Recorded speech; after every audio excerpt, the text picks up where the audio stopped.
damos gracias de tenerlo y aquí quiero ya un poco cambiar a otro bloque donde vemos o vamos a ver un poco más el sistema sanitario español, siempre viéndolo desde la perspectiva del podcast, que es desde un punto más de innovación, tecnología, pero bueno, al fin y al cabo yo creo que desde hace unos años a ahora hemos visto, y sobre todo después del COVID, que siempre hemos tenido a nuestro sistema sanitario como la joya de la corona de España, pero luego vino el COVID y hemos visto que tenía muchas carencias y muchas deficiencias, ineficiencias también. Entonces, yo creo que contigo podemos rascar un poco, con toda vuestra experiencia y con toda tu experiencia, de ver realmente lo que hay, cómo se puede mejorar. Entonces, desde tu punto de vista, y yo creo que cuando ocurrió lo del COVID se vio plenamente, nos falta todavía muchas herramientas tecnológicas, digitales para, bueno, pues no es que se vaya a paliar, pero en un caso así como hacíais vosotros o vais a lanzar con estas microemergencias y emergencias, que sea todo mucho más fácil, ¿no? Entonces, esto se vio muy reflejado durante esta época de COVID y cuando sufrimos tanto, ¿no? Sí, o sea, a ver, eso fue un baño de realidad, ¿no? A ver, lo que pasó con el COVID realmente fueron varias cosas, ¿no? Al final el sistema no estaba adaptado, o sea, no estaba preparado para una emergencia de esas características. Estaba para el día a día, iba muy bien, dentro del contexto porque en España nos quejamos, pero fuera tan peor, ¿no? Normalmente. Antes y después, ¿no? Pues también ha empeorado después. Pero yo creo que ahí fue un tema de falta de recursos, porque ahí lo que faltaron mucho son UCIs, respiradores, todo este tipo de recursos y un tema de herramientas organizativas, de ser conscientes de los recursos que tenías y cómo se estaban gastando. Sí. Y probablemente a lo mejor de gestores más especializados en ciertos casos, porque ahora que no me oyen mis clientes, ¿no? Pues hay veces que falta un poco de profesionalización en la gestión, porque en España pues está un poco politizado a lo mejor el sector de la salud, ¿no? Ajá. Habiendo gestores súper buenos, ¿eh? Hay gestores y gerentes buenísimos, pero bueno, hay veces que puede carecer de eso. A nivel de tecnología, pues se vieron varias cosas, que se hubiera adoptado antes toda la parte más de telemedicina y telemonitorización, pues hubo un acelerón muy grande en la pandemia, porque las herramientas estaban, la tecnología está, para todo lo que quieras hacer está. El tema es la adopción por parte de los hospitales, ¿no? Y la resistencia al cambio de la organización que es fuerte. Y después, pues, la parte de gestión de esos recursos. Y a partir de ahí, pues, claro, se dispararon las listas de espera. No hemos conseguido salir de esa. Viene con un incremento de población, digamos, de envejecimiento de la población, sin que tampoco, digamos, se incrementen los recursos. Solo el incremento de los recursos no lo arregla. En Reino Unido ya hicieron un estudio no hace mucho que metiendo más profesionales tampoco lo arreglas. Porque al final el tema es la eficiencia, ¿no? Entonces tienes que tener más profesionales, más cualificados en todas las etapas. No, etapas también en las disciplinas, ¿no? Vale. Que necesitas. Pero después necesitas que la tecnología te lo haga más eficiente.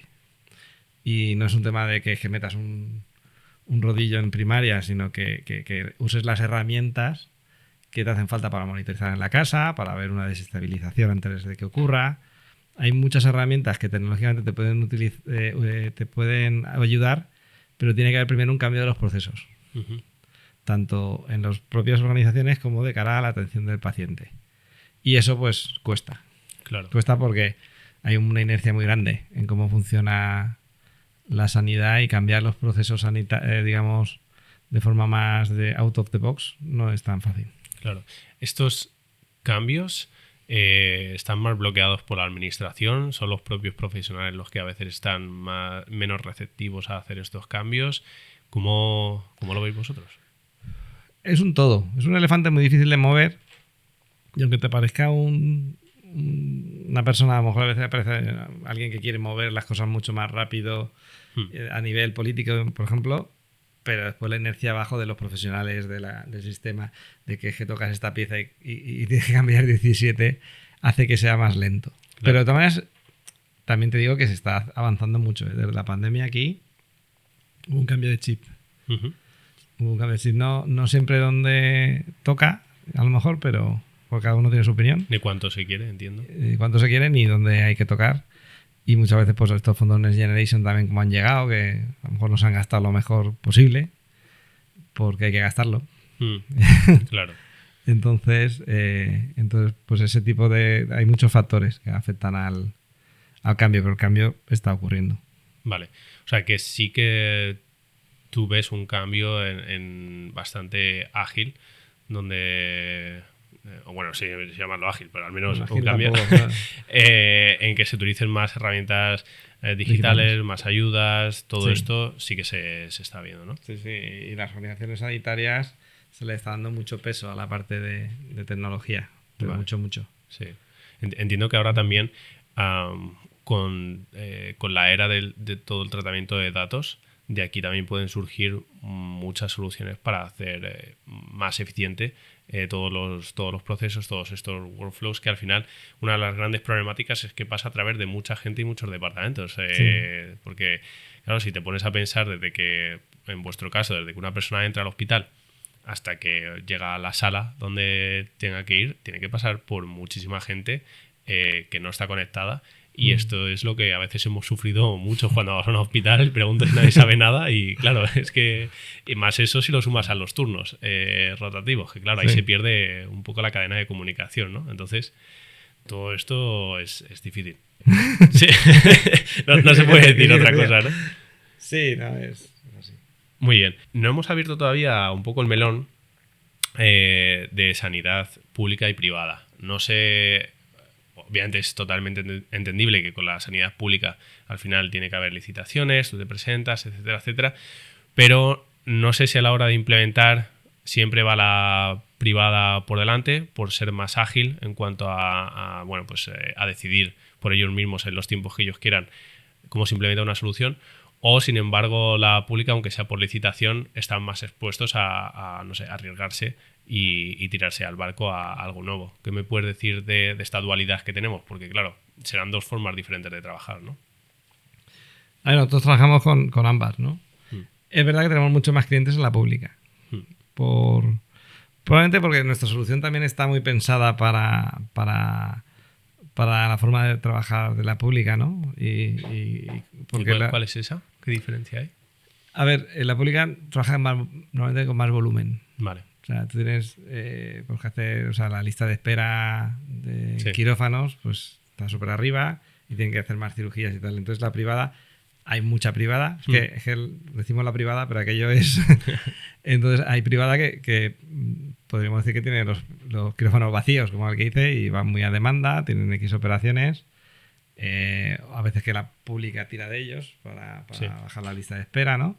Entonces ahí tiene un poquito más de estrés, ¿no? Pero normalmente la privada, pues a nivel de gestión es menos compleja, tiene sistemas, digamos, informáticos muy también ya bastante, digamos, hechos para lo que es la eficiencia de base.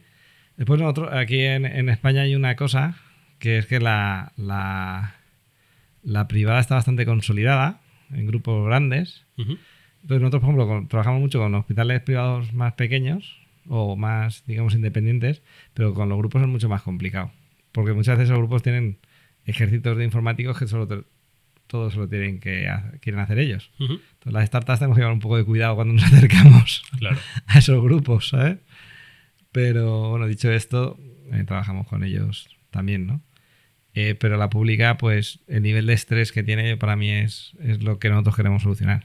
Vale, o sea que es ahí donde mejor implementación tenéis.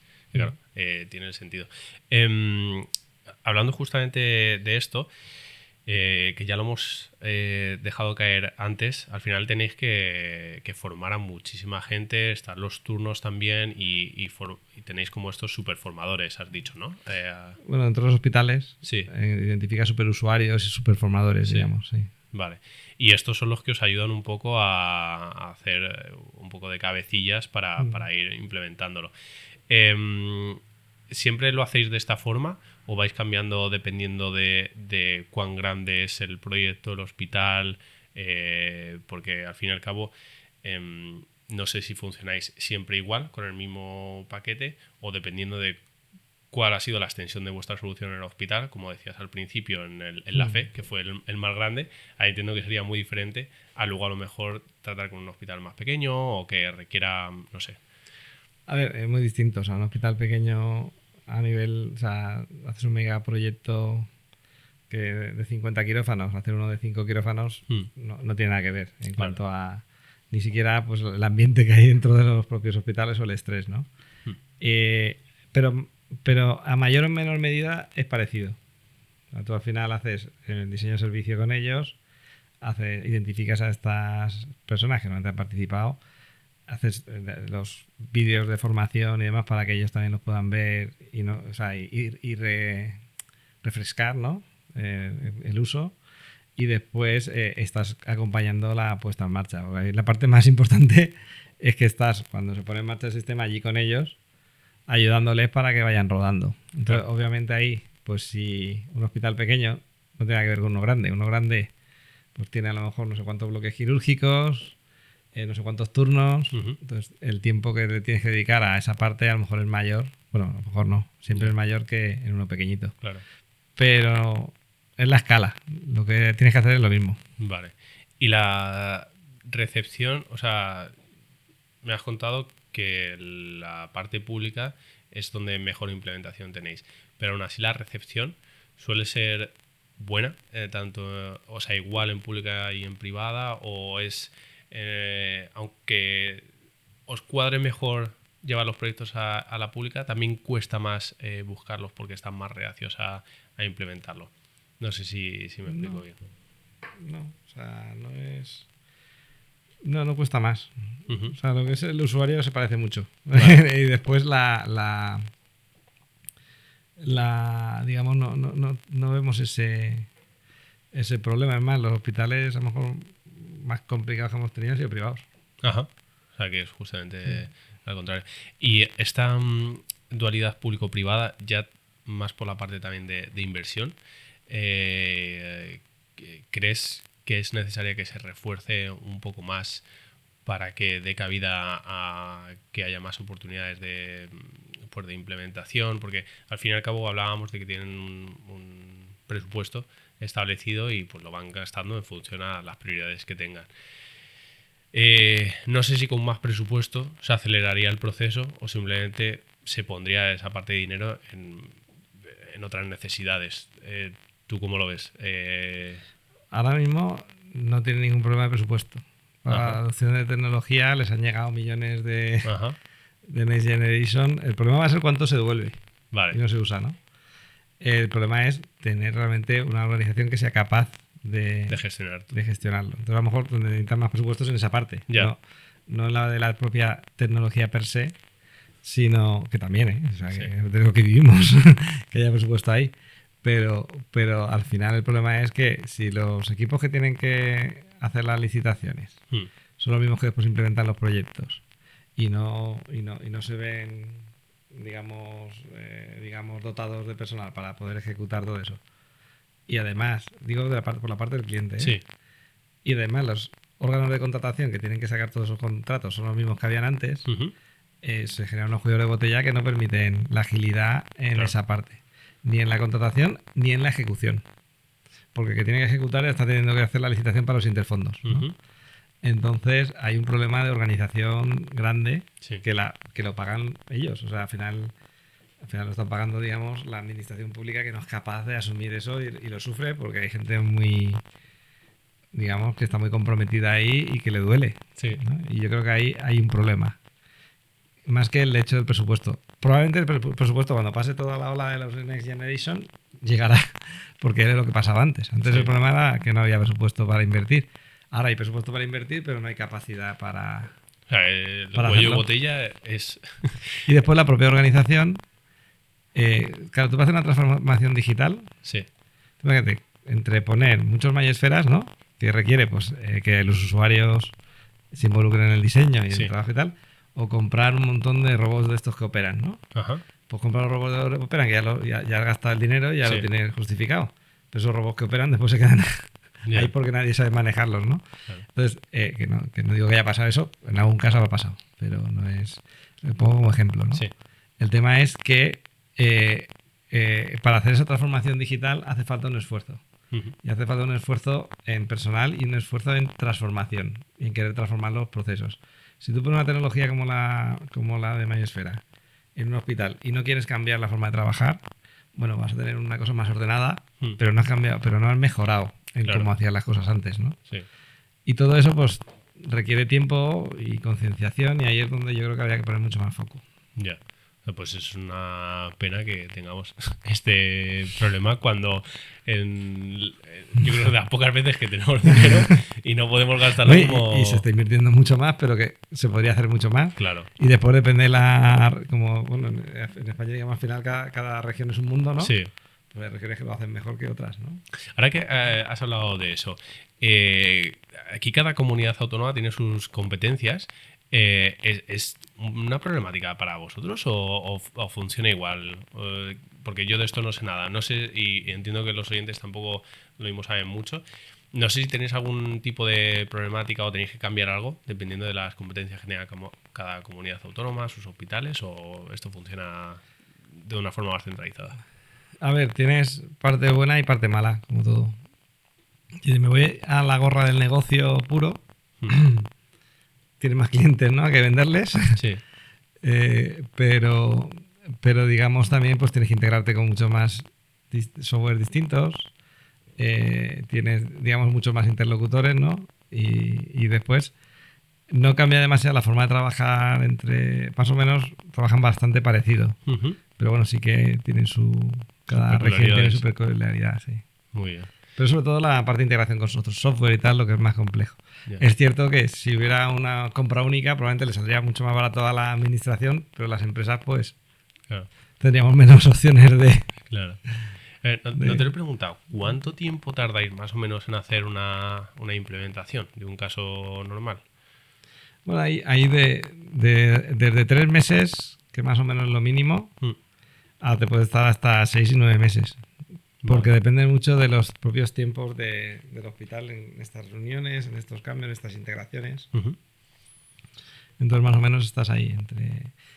Si todo va bien, 3 meses es nuestro objetivo siempre. Y luego el periodo de adaptación del personal profesional va acompañado de este tiempo, o sea, dentro de esos 6, 9 meses también hay una adaptación completa, ¿no? Sí. Vale. Oye, pues tampoco me parece demasiado dependiendo de qué caso, ¿no? Pero si veo un hospital grande, muchas personas trabajando de diferentes quizá turnos o que no haya esta comunicación tan directa, no me parece ni tan mal.